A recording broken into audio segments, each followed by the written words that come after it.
Welcome to the Gruber Morning Show. This is the weekly EV podcast. I'm Pete Gruber. I'm Mark Schaffner. Good morning and welcome, everybody.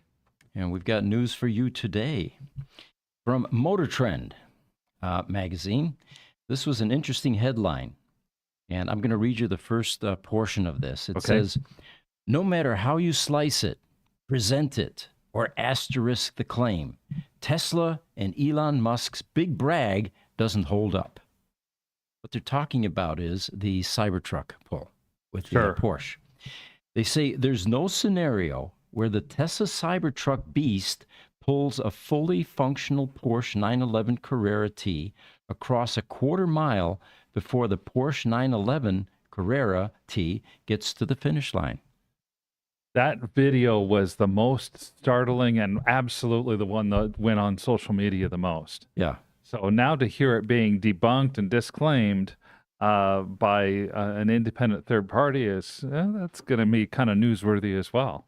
For me, being in the EV space, it was akin to the Apple ad during the Super Bowl when all of the people are sitting in the audience there. They look like robots. It was one of the most memorable marketing ads ever.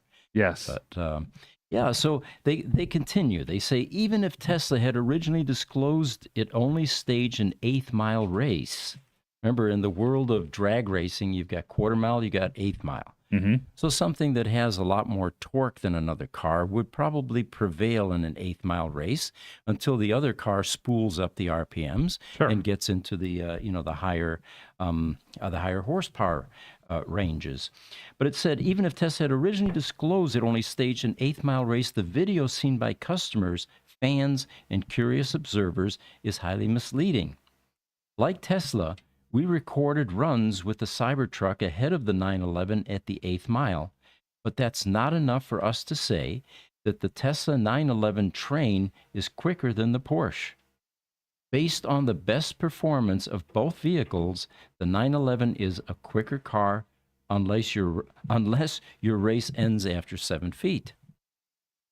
I watched that video that came out from Motor Trend, and it was close.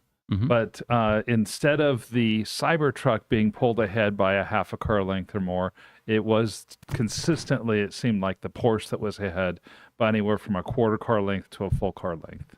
You know, what I kept looking for after that race or after that video was a rebuttal or response from Porsche. And it seems like there was nothing unless I missed it. I didn't see anything either. And I was a little surprised because like you, Porsche is a very proud Italian car maker. German. I'm sorry. Okay. Well, let's get that straight. That's why. It's because they're German. Had it been a Lamborghini, had it been a Ferrari, they'd have been all over it before it was even published, probably. With lawsuits included, right? Yeah. So if it's German, how do you say it? Is it Porsche? Oh, Porsche. How do you... Porsche. Porsche, yeah. Porsche. And that's why most people here now, put that E at the end, Porsche, rather than just Porsche. We, in the U.S. or in English, we like to drop letters and consonants. Yes. They're silent ones. They are pronounced, the vowels are pronounced differently. In the German language, you have to pronounce every single vowel and consonant. That's why I keep telling you guys, when I first came here and they had spelling bees, I aced them all because in my mind, I was sounding out the entire word. Like knife wasn't knife, it was kniffe. So I knew exactly how to spell it, Of course. So yeah, no spelling bees in Germany, folks. But anyway, had this been an Italian car, the response from the other manufacturer might have been different. Do you remember when Nikola put out its video for its electric semi? I do indeed, yes. They had these pictures of this semi coming over the rise and coming down the hill and going past the camera. And then we found out later that semi actually never was coming up over the rise. It was just rolling down the hill. Yeah. Because it had no motor in it. It wasn't functional. This to me it's not a good look on Tesla. It's the same type of deception. Well, now let's put it in perspective, though. This is Motor Trend's take, and maybe there will be some independent functions that are going to reassess this whole thing. But at least this is Motor Trend's take. And let's continue here. The race Yes. was a fantastic idea for a publicity stunt. And we're not just saying that because Motor Trend did the same thing 4 years ago using a Tesla Model X P90D and an Alfa Romeo 4C Spider. But it was reckless for a corporation worth billions of dollars to make an unsubstantiated claim to millions of people without ever running the actual quarter-mile race. You have to pick the right foil for the tow vehicle to win. In this case, the Porsche 911 Carrera is both too heavy and too quick for the Cybertruck to earn the victory. I have to agree with you. They need to get even more than Motor Trend, somebody independent, talk about the process they go through, have the drivers swap. Maybe the driver's driving a Cybertruck one time and the Carrera the next time. A lot of things that they can do on that. Do we know, is it a Cyber Beast? It was a Cyber yeah. Beast. It was a yes. Beast? Okay. You know, the other thing I find noteworthy is that, Elon is definitely very reactionary. The fact that there's silence after this Motor Trend article is also perhaps a clue, or maybe he hasn't seen it yet. Maybe he hasn't seen it. Maybe they just don't want to talk a whole lot about it because they know that it's probably true. To me, it's always best to be truthful in business. The vibes around the Cybertruck are not the greatest right now. Mhm. I think it's a quality vehicle personally, but Motor Trend elsewhere in the article goes on to describe the Cybertruck's design like a doorstop. Oh, really? Yeah. I thought, oh my gosh. There's been some reported quality issues with the Cybertruck. There's been the little rust issue. Now they're having this. It's kind of a bad vibe that's going on with the Cybertruck. And frankly, I think it's actually a pretty good quality vehicle overall. Yeah. The glitter is beginning to wear off, it seems. One of our master mechanics actually went up to Flagstaff this weekend for the Overland event, which I'd never heard of, but apparently it's where a bunch of four-wheelers and rock crawlers get together and, they have a community. Well, anyway, one of the vendors apparently brought up a Cybertruck. And it was on a trailer. They had display booths. They had, they were really promoting the whole concept. And what Mike was saying is, he said it was virtually vacant, absent. And he said the four-wheel guys have spoken. Apparently, they don't consider the Cybertruck as being one of theirs, kind of like a hipster wannabe pickup truck type thing. But the rock crawler four-wheel drive guys, at least here in Arizona, were not impressed and were not giving this any kind of love. Very interesting. Interesting take there. We'll see how the Cybertruck continues. It may be that glitter is just turning into rust. Yeah. Does it feel like Motor Trend has it out for Tesla? I know in previous articles, like they've done like top, cars in 2024. They don't ever mention Tesla, or they exclude Tesla in certain rankings and stuff. Is there something that went on between Motor Trend and Elon or Tesla or something? Because it kind of feels like they have it out for them. Yeah, not that I'm aware of. If anybody in the audience has any information on that suspicion, we'd certainly like to hear from you.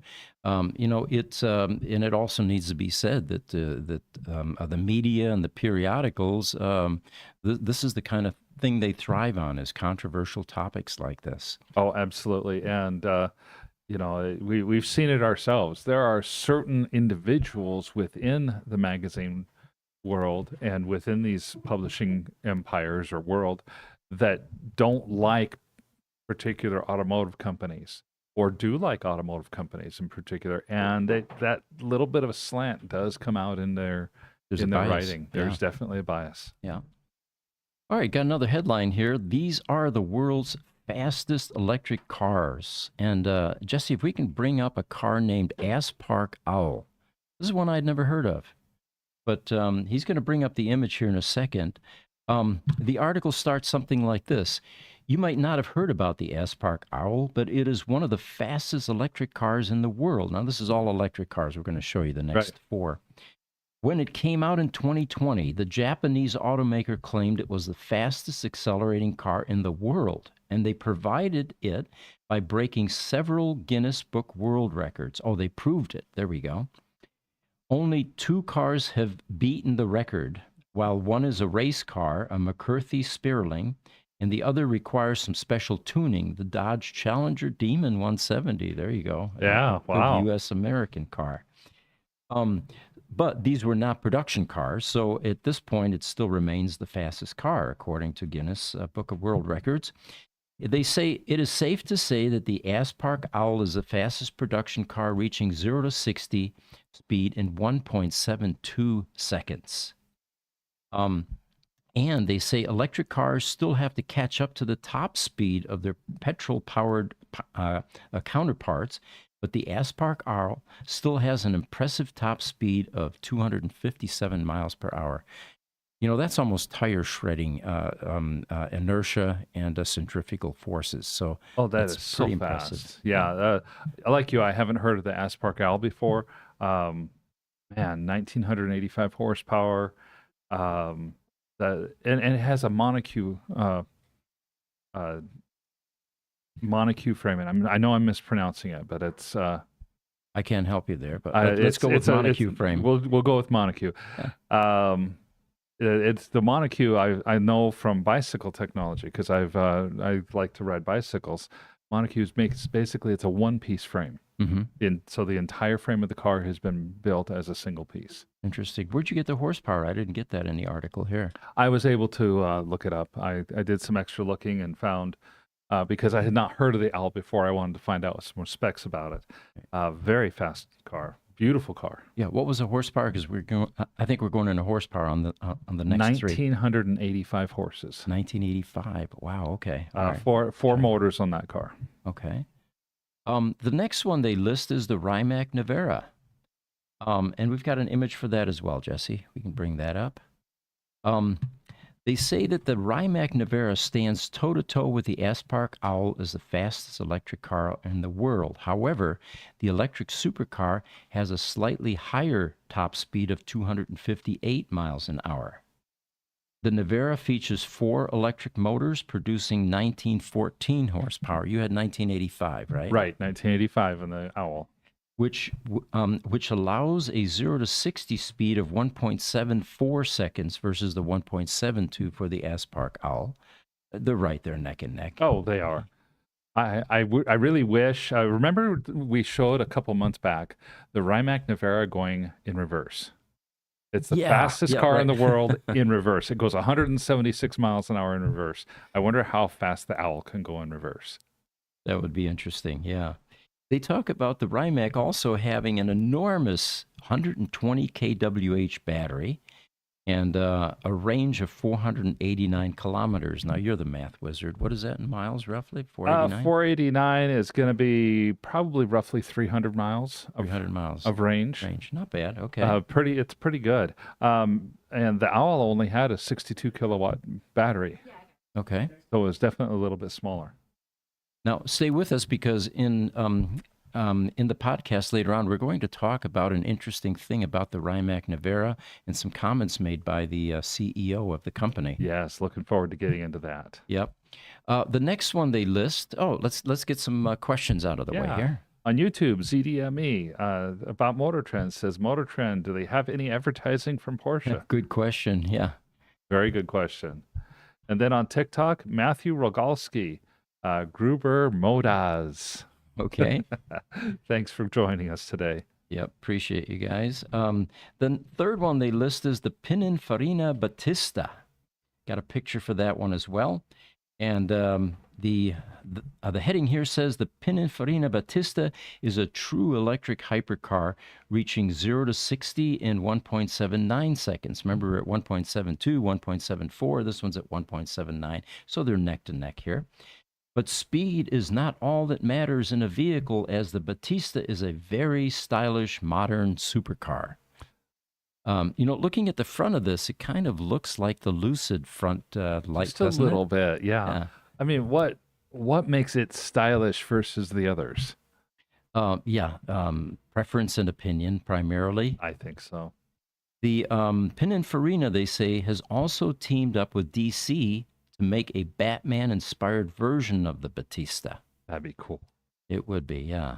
The first Batmobile was actually made by, help me here, audience. It's on the tip of my tongue. It was a fiberglass creation and not really roadworthy. No.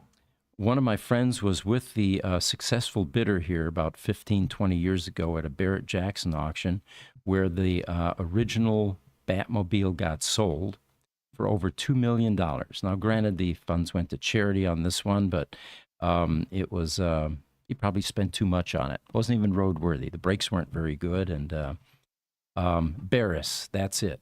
There was a designer in the 80s, I believe, that was responsible for some of these creations. So they talk about this Batista. The 4 permanent magnet synchronous motors belt out 1,900 horsepower with 218 mile per hour top speed. So we're still less than the other two guys. Yep.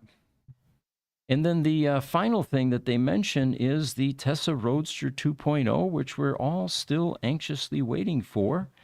The first Roadster was released in 2008, and we're all waiting to see when the next generation Tesla Roadster is going to be released.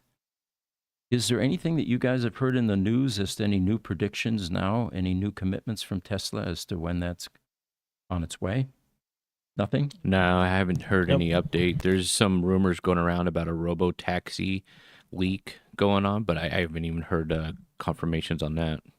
Well, the story on the Tesla Roadster 2 is that they are planning to release the next version of this car, and its specs are simply jaw-dropping, and they don't give a date here. I think it was 2025, actually. It was the last I heard. That's the last that I'd heard. It was Yeah. sometime late 2025. So the stock 2.0 Tesla Roadster can sprint to 0 to 60 in just 1.89 seconds. So it's slower than these other guys here because they were in a 1.7 bit. somewhere. But there is a but, right? Yes, yes. As if that wasn't enough, they say Elon Musk has confirmed that it will come with a SpaceX option package that includes 10 rocket thrusters around the car. It will now allow the car to reach 0 to 60, forget about 1.7 something, right? Beating that slightly, in 1.1 seconds. So within a second, you're going to be doing 60 miles an hour on the freeway. Oh, boy. Can you imagine the other people on that freeway on-ramp watching you in 1 second suddenly merging with traffic, in the passing lane? Oh, I mean, what's the difference to us normal people? What's the difference between 1.72 and 1.89? Yeah, I don't think you'd notice it. You won't No. notice the difference. You're going to see a tunnel effect because you're going to be blacking out anyway, and it won't matter. You'll be trying to catch your breath and breathe, right? Yeah. You'll be wondering why your stomach is up in your throat, It's a lot of fun, though. This whole electric vehicle, transition has just completely destroyed the performance of these, or the performance specs of cars. I mean, literally, when you went to a drag strip, a quarter-mile drag strip, you were lucky if you had a 13-second 0 to 60 run. I did it with my Roadrunner, actually, and that had a big block 383 in it, cammed and all of that. Sure. I pulled 13.4, something like that, in the quarter quarter-mile mile, run. Yeah. And if you got down to the 11-second range, or maybe it was even 12, come to think of it, they sent you back home and said, go get a roll cage or you can't come back. Yeah, anything below 12, I think, is what it is. Yeah. Now, a 4-door grocery getter, a Tesla Model S, Plaid will pull down sub 10-second runs at the quarter-mile strip. And it's confusing the heck out of the people that have all of these cammed, performing cars with Mickey Thompson slicks and, gear drive and blown, engines. Oh, yeah. It's a slap in the face, basically. And they're just... I don't know whether they become apathetic and started to give up because there was a lot of pride at the drag strip. If you put a whole bunch of money in your car, you were going to get better performance. That's no longer the case. You have to buy an EV now, a four-door grocery getter EV, in order to impress anybody at the quarter-mile drag strip anymore. Well, yeah, I mean the Lucid Sapphire, 1.98 seconds. The Tesla Model S Plaid is up around that 1.9 to 2 second range as well. Even BYD has come out with their supercar that's a 1.94 or something like that. And these are like, they're not cheap. Mm-hmm. They're, $250,000 cars, but they're nothing like the 2 million plus for even these electric supercars. And they're faster and probably at or less than the tricked out ICE vehicles that are running 11 to 13 seconds on the drag strip. Right. Just, we got a picture to bring up while we're on this topic. It's called 68 Dodge Charger. And I found this picture inspiring because it really does express the current situation with, performance cars. Here you have what looks like a Model Y. Is that a Y or a 3? Can That's you a guess 3. that? That's a 3. That's a 3. Okay. They're sitting at a light. You know that one guy's going to be completely quiet. You know he's going to smoke that bright red 68 Dodge Charger that's got slicks in the back or wide tires. It's got traction bars. I can see it from here. It's got custom exhaust because you can see the 3-inch pipe kind of hanging down below it there. It's got, it's either blown or it's got a high-rise manifold, so it's probably cammed. And the difference between these two is one's going to lose, and it's the red car. But what gets it there is going to be so much more impressive. The noise, the vibration, the sound of the tires squealing, all of that. In the movie where they had the 69 Charger, Fast and Furious. Okay. There was one iconic scene where they're sitting at a light, and this was a black Charger. This is actually what inspired me to build my 68. I had a 68 like this in crystal pearl black with a 6-pack hood. But at one point, the light turns green, of course, and the front end of that 69 Charger just lifts up. And anyway, that was my inspiration to build a 68 Dodge Charger many years ago. But you're right. That thing is it's gonna squeal, and it's gonna smoke, and it's gonna be loud, and it's gonna be behind the white grocery getter. But so much more impressive. And, when you go to a gas station, of course, the white car is never going to go to a gas station. It's going to go to a supercharger. You're probably not going to get a lot of conversation. People walking up and saying, how long have you had your Model 3? Do you like it? What is it? How does it perform? But you take a 68 Dodge Charger to a gas station, especially one that looks like this. Oh, yeah. And you're not going to get out of there without conversation. Oh, yeah. All right, got some people here. YouTube, ZDME says Porsche advertising wins. That's quite possible. Very possible. And then Obertowski again says on YouTube, hello, Mr. Gruber. Welcome. Thanks for joining us. So we've got another image here, and this one is ICE bans. And the headline here was, between 2025 and 2030, all petrol or gasoline-powered and diesel cars will be banned in most of the countries, and electric cars will take over and dominate the entire automobile industry. Now, it is true that some countries now have scaled back on that requirement. Yes. In fact, Jesse, you were saying something about that. Yeah, I mean, there's several countries that I think have adjusted their timelines, added another 5 years or more, and then there's a number of companies that have also walked back when they're going to end their ICE production.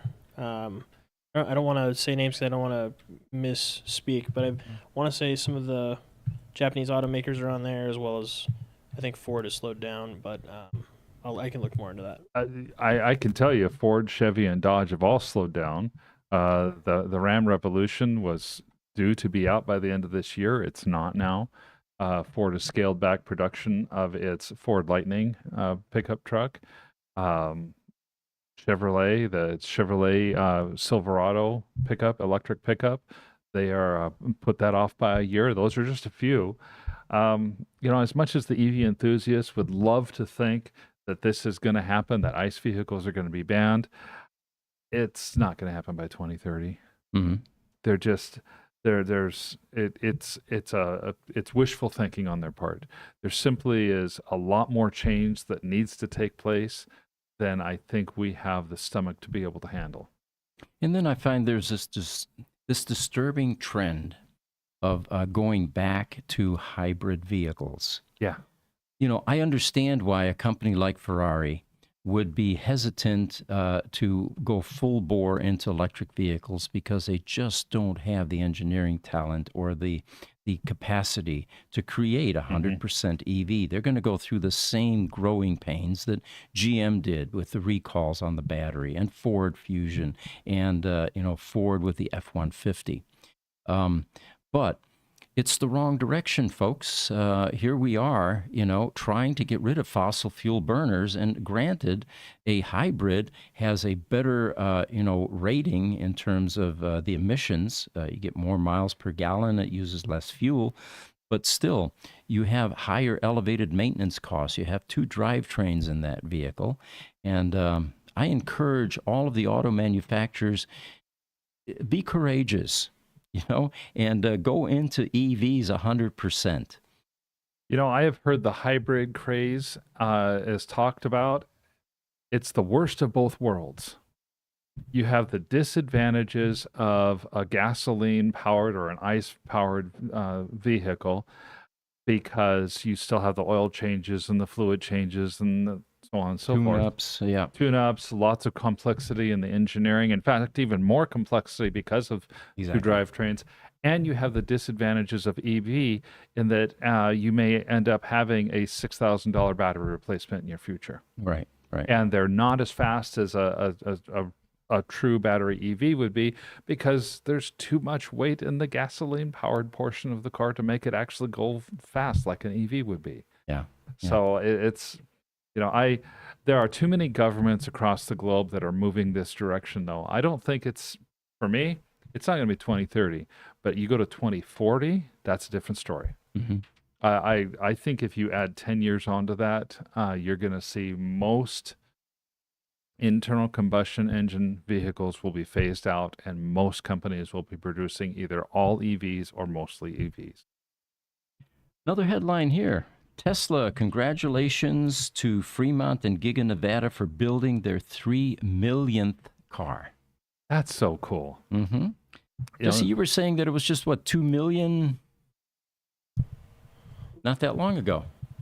Yeah, it's grown very, very rapidly, especially at Giga, Nevada. And I think they're actually they're in the middle of building a new, pretty large expansion there too. So it's going to increase.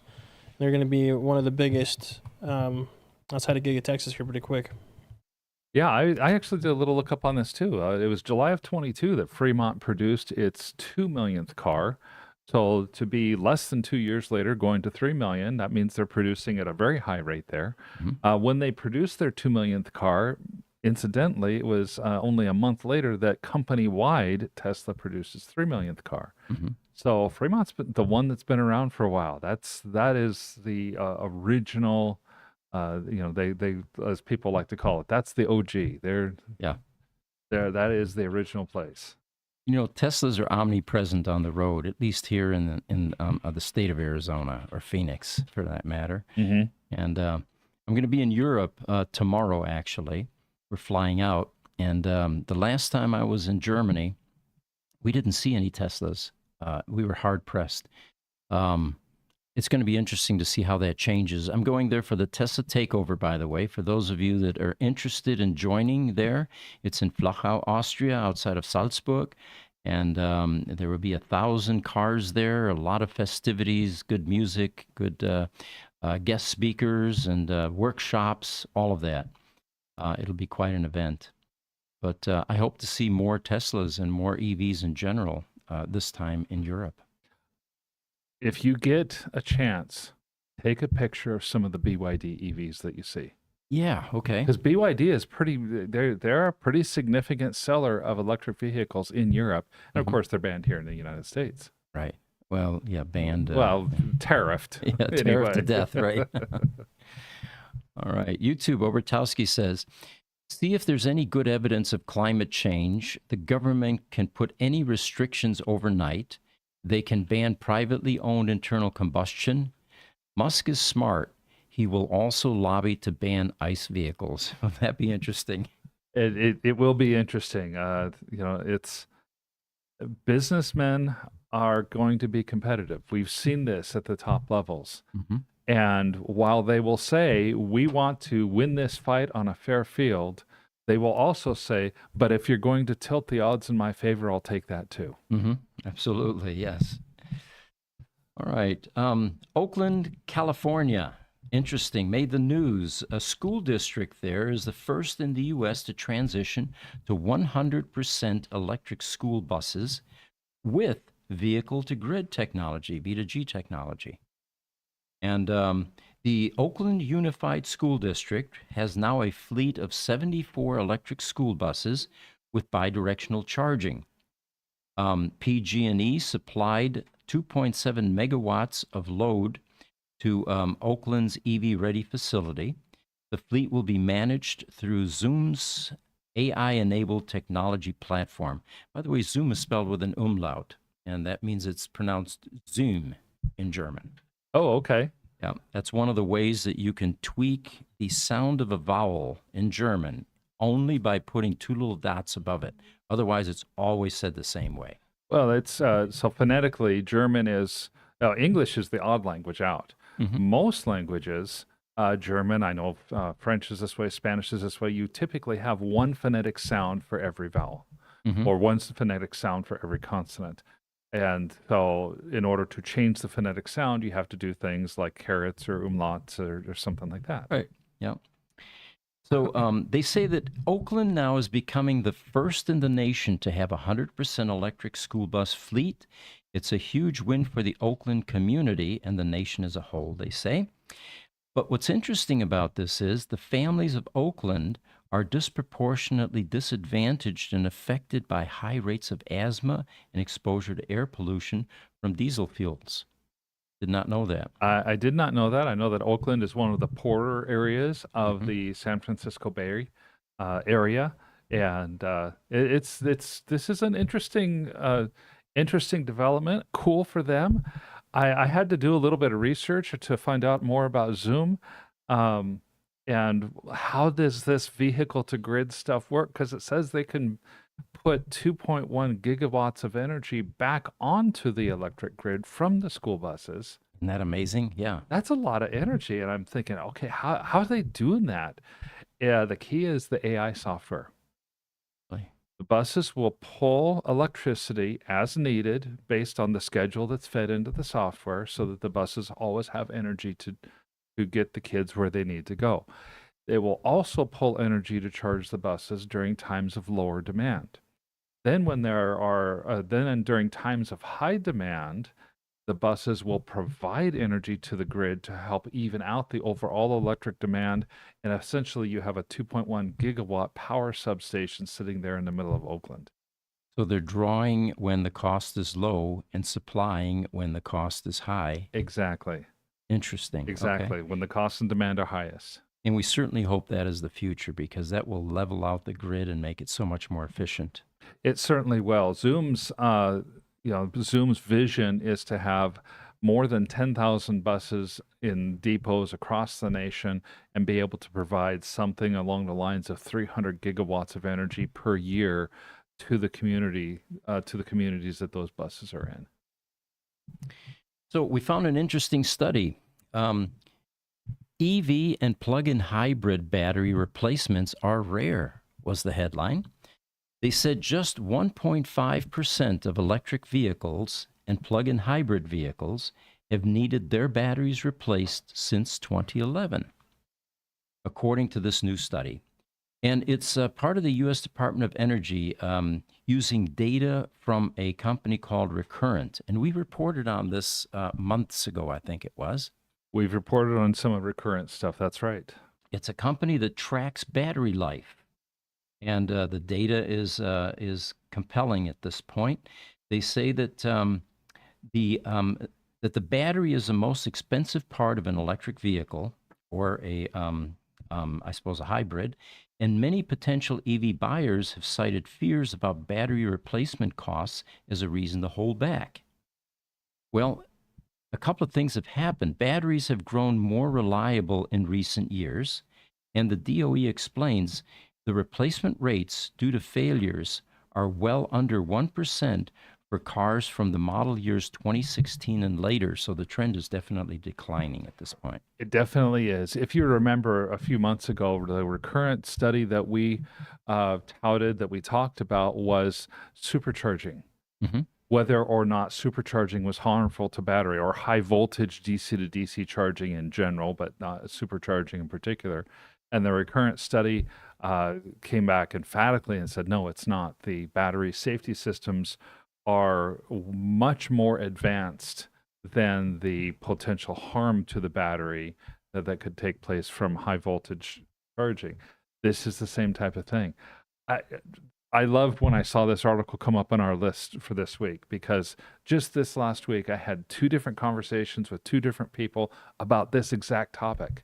Mm-hmm. And I said, look, guys, that a gasoline engine might fail at 100,000 miles. But the better gasoline engines, the more current or more recent gasoline engines, they're designed to last 200, 300, 500,000 miles. That's pretty common. Mm-hmm. The same thing's happening with EV batteries. Right. Your oldest EV batteries, maybe 100 to 150,000 miles, you might have to replace them, but it's a very small percentage, just like it's a very small percentage of the ICE engines. And the vast majority of your EV batteries are going to get you 300 to 500,000 miles or more. People don't even necessarily know yet, except for the Uber, the super drivers that are going out and have put the 1,000,000 miles on their Tesla already. Mm-hmm. Interesting. So another headline here, possible end of Rimac's production of electric hypercars. Remember, we talked about the Rimac earlier in this podcast. We did. The performance of the Rimac, and that there are a couple of cars that are even faster than this car, both top speed and 0 to 60. But this is according to the Rimac CEO, whose name is Mate Rimac, and he says the market for electric hypercars is shrinking. As EVs become more widely used, high-end consumers want to stand out from the crowd, and instead of what the general public purchases, they like analog vibes and combustion engines. Well, those are going away, of course. Of course. So, but during this week's Financial Times Future of the Car Summit, the CEO, Mate, pointed out that a lot has happened since Rimac started working on the Navara in 2017. Globally, customers now have access to many more cheap options than they did a few years ago, even though EV sales are slowing down. To encourage adoption of EVs, governments have put strong rules in place, and a number of automakers have already committed to selling only EVs by a particular date. However, some are amenable to changing those plans.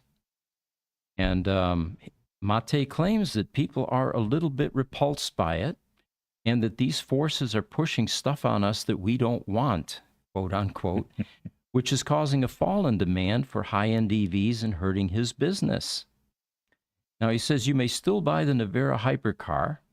In spite of its initial goals to create 150 cars, the company has already delivered more than 50 cars to customers. Isn't it easier, if you're having problems with sales, to blame something nebulous that's completely uncontrollable? Yeah, good point. Than it is to blame something that might be able to be controlled? Mm-hmm. He says it himself. A number of automakers have committed to selling EVs, by a particular date, and they have cheaper options. We've talked about this. Sure, you've had the Navara, but now we also know about the Owl, and we know about, there's several EV only supercars out there. And I even mentioned too, what's the difference between a Navara and a Lucid Sapphire and a Tesla Model S Plaid? Virtually none. Yeah, good point. And the huge price differences. But there's by a the way. 10x price difference. Somebody who's buying a Lucid Sapphire might get that same sense of exclusivity that they would get if they had a Rimac. Maybe that's his problem, not that the EV market is slowing down. Mm-hmm. All right. Instagram, Reem Bulahabel says, What about the contactless energy transfer for recharging EV batteries? We're talking about inductive coupling, I'm assuming, without connection. It's been hypothesized that future generations are going to find this time period somewhat humorous in that we actually connected cables to cars to charge them. For a number of reasons. One is we can get direct solar once the energy density capture becomes high enough to where a photovoltaic system or even photovoltaic paint will charge the car by just sitting there. And then we have the inductive coupling, putting loops into the streets that you drive across to capture your charge. There's nothing recent that we're aware of, any kind of technological breakthroughs in any of those two categories. So I can't comment on that. The latest that I had heard, and I think it was from us talking with one of our guests on a podcast a couple months ago, inductives just still has too much loss, too much power loss going on. It's not efficient enough compared to what you can get with a wire.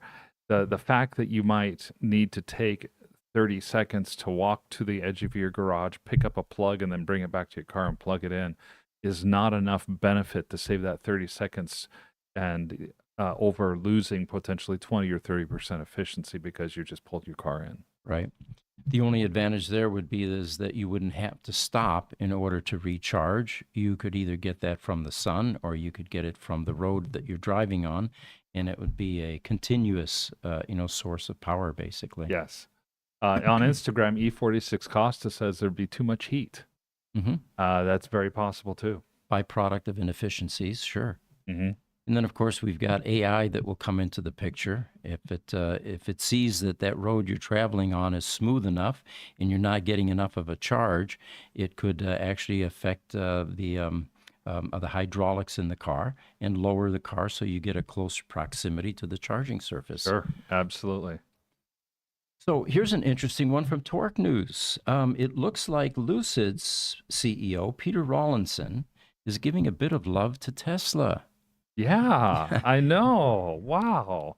What he said was that even though the Chinese EVs should not be underestimated, they are not as advanced as Tesla. And that's quite commendable. Peter has been the recipient of some criticism from Elon in the past. And, it looks like that his early roots in Tesla are still firmly implanted. It definitely does. And of course, the CEO of the company that's making the most advanced EV tech and who happened to work at Tesla up until a few years ago, I'm sure he's going to call the Chinese tech less advanced. He's probably biased, at least a little bit. Right. But I am glad that he's saying that the Chinese automakers should not be underestimated because the marketplace as a whole is going to look for good enough. They're going to look for what is acceptable for the dollars that I want to give, and once they get to that acceptable level, they'll jump, they'll go forward.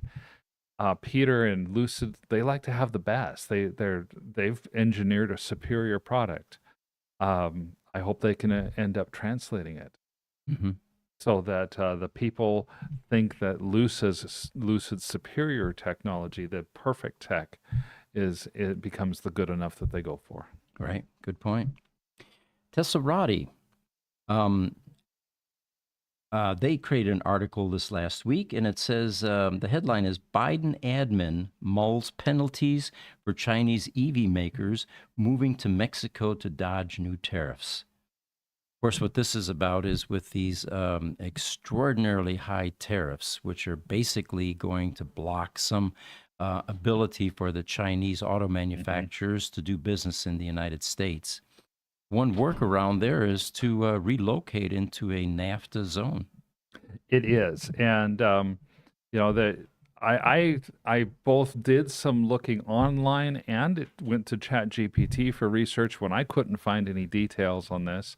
And even ChatGPT kind of came up empty on me. Really? Think of this scenario. A Chinese-owned company, let's say BYD, builds a factory in Mexico. But this Chinese-owned company decides to get most of their steel products and their technology and their raw materials and everything from various areas around the globe, say Africa, say South America, not China. So you've got a Chinese-owned company that's getting its materials from other places and doing most of the manufacturing in Mexico, not in China. Is it a Chinese car? No, it's not. Good point. At that point, it's a Mexican car by a Chinese-owned company. And how do you put a tariff on Mexico for a Chinese-owned company? Right. It gets to be a real hairy situation. There are not a lot of good options, and tariffs will be off the table in this type of circumstance. So it'll be interesting to see how this goes. I think it's, as much as anything, it's political rhetoric. Mm-hmm. Or it's going to hit Giga Mexico if they put tariffs down there, you know? Yeah. Yeah. But there's the North American, well, the